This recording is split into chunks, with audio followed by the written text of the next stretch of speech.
Mom, if Dad's gone, the company's all mine, right? Listening in disbelief at my brother's words, our mom, Patricia, responded, well, obviously, Daniel. Plus, if you do the math, there's supposed to be a sizable inheritance in Plan B with Dad's life insurance. We could live large for a while.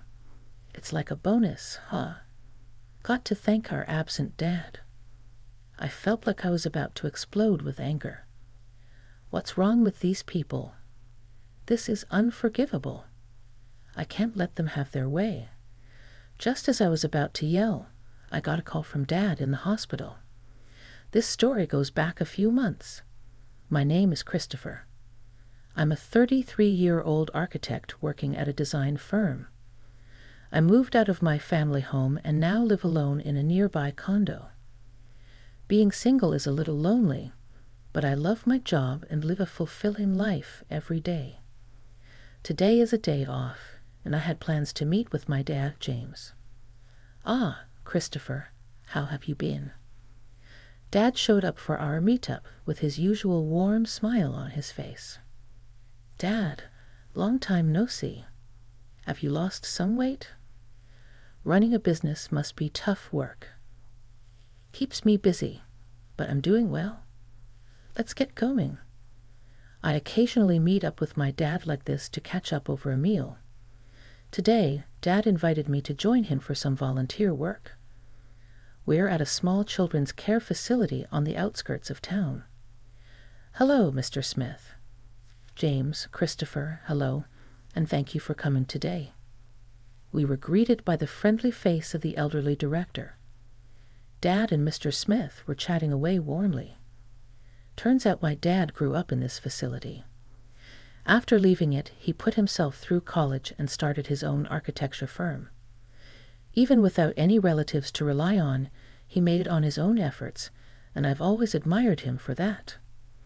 On his day off, Dad often invites me to volunteer at the facility with him.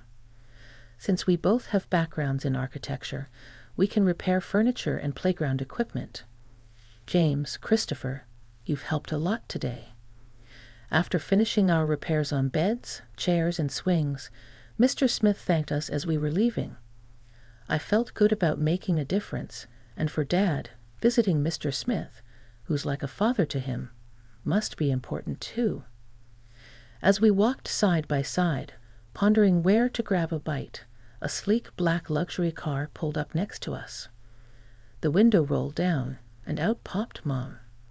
Driving the car was my brother Daniel. Well, look who it is, back from the care facility again. Are we, Mom said. It's embarrassing to have a dad without parents. Can we stop this already, Mom? Let's go, my brother spoke, chomping on his gum. I wanted to retort that he was the one who should be embarrassed, being an adult with no stable job and dyed hair, but I held back. No point in saying anything to these people.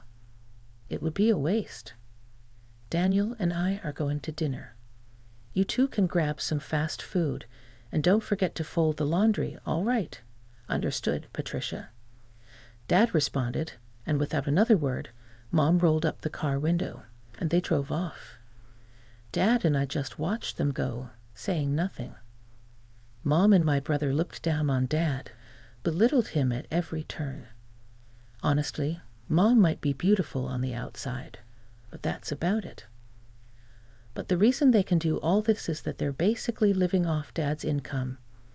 They've been trash-talking him for as long as I can remember, saying he's a deadbeat from an orphanage, that he has no ambition or excitement in his life. They probably only see Dad as a wallet that listens to their every demand. What's worse, my brother Daniel eats all of this up and joins in on making fun of Dad. Our family has 2 kids, but Mom has always lavished her love only on Daniel. She's pretty much ignored me, giving Daniel whatever he wants whenever he wants. Thanks to that, Daniel still clings to Mom like a child, even in his 30s. He still calls her Mommy and lets her dictate even what he wears and eats. When I heard that Mom accompanied him to every driving lesson, I was floored. Dad, Isn't it hard living with those two? I asked my dad that question. I'm used to it. Besides, they're still family. I have to do what I can, Dad said in a lonely voice before heading back to the house he shares with Mom and Daniel. All I could do was watch and go. A month passed. I got a call from Mom saying that Dad had collapsed, so I rushed to the hospital. Dad, what on earth happened to you? Dad, who looked even more fragile than a month ago, responded, I got some tests done, and they found cancer. Apparently, it's pretty advanced. My dad had been diagnosed with progressive stomach cancer. According to the doctors, he had about 3 months to live, give or take. I never thought this would happen, especially since he's only in his 60s. Even my mom was visibly shaken. Why did you let things get to this point? Because you and Daniel been pushing Dad too hard. You know he's been stressed out, Christopher, Mom exclaimed. How dare you speak to your parents like that?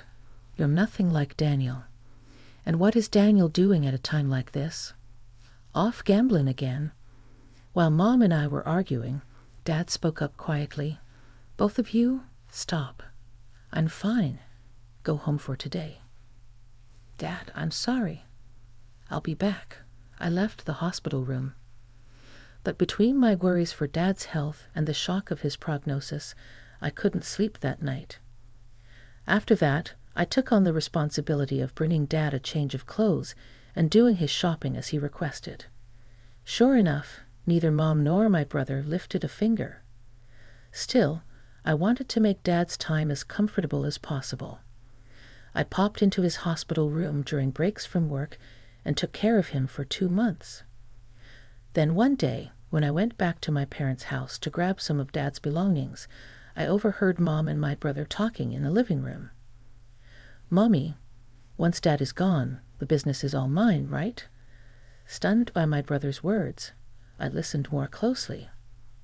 That's not a given.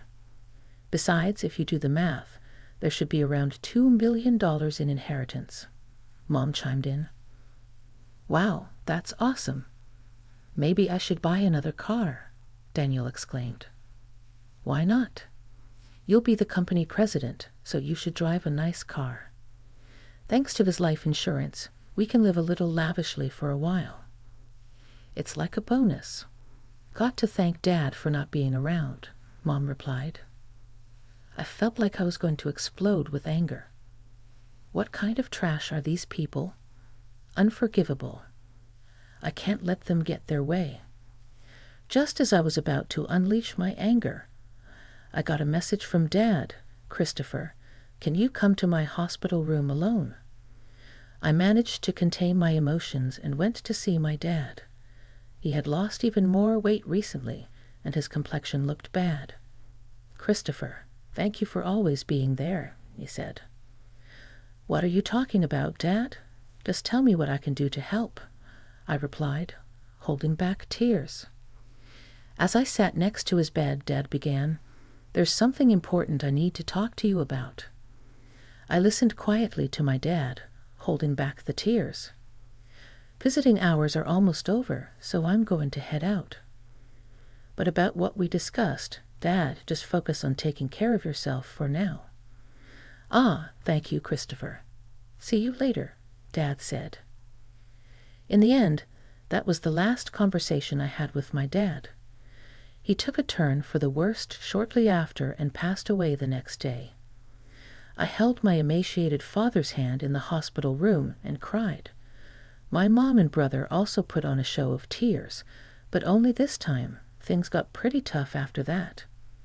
Mom was technically in charge of the funeral, but of course she didn't lift a finger. Instead, she showed up at the funeral all dolled up in makeup and tried to cut corners on the costs. He doesn't even have any relatives. Why not keep it simple? Mom suggested. Dad's co-workers and business associates are coming to the funeral. Don't embarrass us with that kind of talk, I countered. And today, while getting his necktie tied by Mom, Daniel chimed in, just do what Mom says. Don't waste money on a dad like that. Daniel, just be quiet. If it's about money, I'll handle it. At least let me give Dad a proper send-off. So I ended up taking charge of the entire funeral. It seemed Dad was well loved by many people. Lots of folks came to pay their respects. That made me really happy. About a week had passed since the funeral ended. That's when Mom spoke up. Now that we're a family of 3, finally got that person out of the picture. Now the $2 million inheritance is all ours, right? Daniel and Dad's company too. Man, I'm finally going to be the boss. Listen up. Christopher, you better give up your inheritance, got it? Just after the funeral had ended, they were already talking about this stuff. Annoyed, I replied, Dad had already arranged all the inheritance matters with the lawyer. I have the contact details. What? Why didn't you say that sooner? Call the lawyer right now. That's right, Christopher. Hurry up. So I dialed the number on the business card that Dad had given me. Not long after, the lawyer who arrived was a woman in her mid-30s. I'm Attorney Williams. I've been authorized by James to handle matters concerning the inheritance. I'm very sorry for your loss, she said while shaking hands and greeting. My brother, Grandin, said, Wow, I thought lawyers were all old dudes. You're quite the looker. Got a boyfriend. Daniel chimed in, Do you like her? Mom cut in, Daniel, knock it off. Both of you, thank you for coming all this way. Please come in. We ushered Miss Williams into the room and listened to what she had to say. Let me explain. First of all, concerning the company, James had told me before he passed that it would be transferred to an acquaintance's company. I've been proceeding with the paperwork. My brother raised his voice. What does that mean? I was supposed to become the CEO. I've heard nothing of the sort. For the sake of the employees, the company will be merging with a trusted and skilled company that your father was fond of. The other company has already agreed, so there's nothing that can be done. That damn outsider. Damn it. My mom hurriedly chimed in, Daniel, calm down. The inheritance is ours, right? It should be around $2 million, shouldn't it? Miss Williams answered matter-of-factly, No, there's nothing like that. The company was not doing as well as you think, and any remaining assets have been used to prepare for the company's transfer. What about our money? There should be $2 million coming in. Mommy, what's going on? Patricia has received a substantial life insurance payout. She has left a will expressing the desire to gift that money. What are you talking about? We've already spent that on a new car. The lawyer Dad had multiple insurance policies, right? What about those other payouts regarding life insurance? James had canceled all policies before he passed. All I know is that the money was used up. What? Where did all the money go before he died? Damn it. Was he planning to leave us without a dime? I watched Miss Williams leave as my mom and brother lost their composure. As she left, she said, It's tough, isn't it? All I could do was give her a wry smile in return. I looked up at the night sky, recalling the last conversation I had with my father while walking. Christopher, would you take over the company if I die? There might not be much in assets, but I should be able to leave you at least the insurance money. What are you talking about, Dad? You were the only one in the family who was kind to me. I wanted to leave something for you, at least. Dad, I respect you for building the company from scratch with your own hard work. I want to make it on my own too. I don't need the company or the insurance money. But if there's any inheritance left, I want you to use it as you wish. I'll help in any way I can. Christopher, thank you. Thank you. Walking along, I realized I had arrived at the facility. Despite it being night, Mr. Smith was in the yard.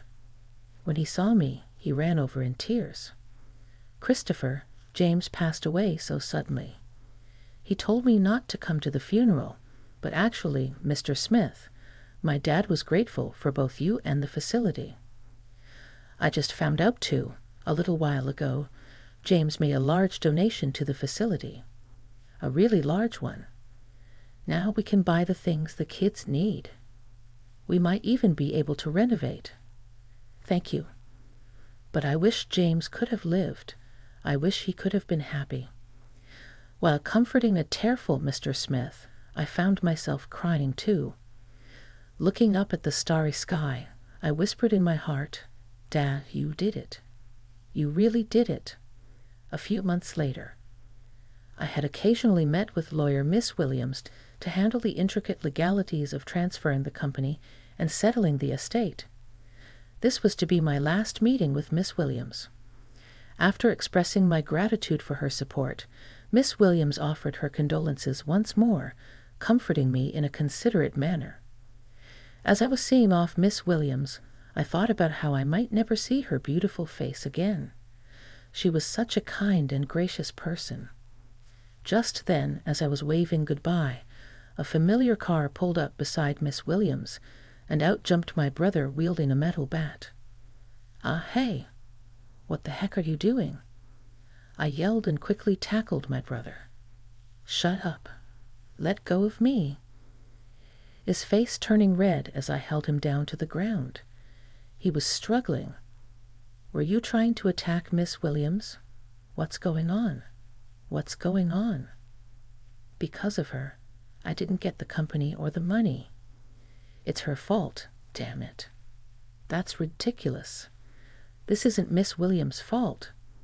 I had thought he was foolish, but this was beyond anything I'd expected. While shielding a trembling Miss Williams, I called the police.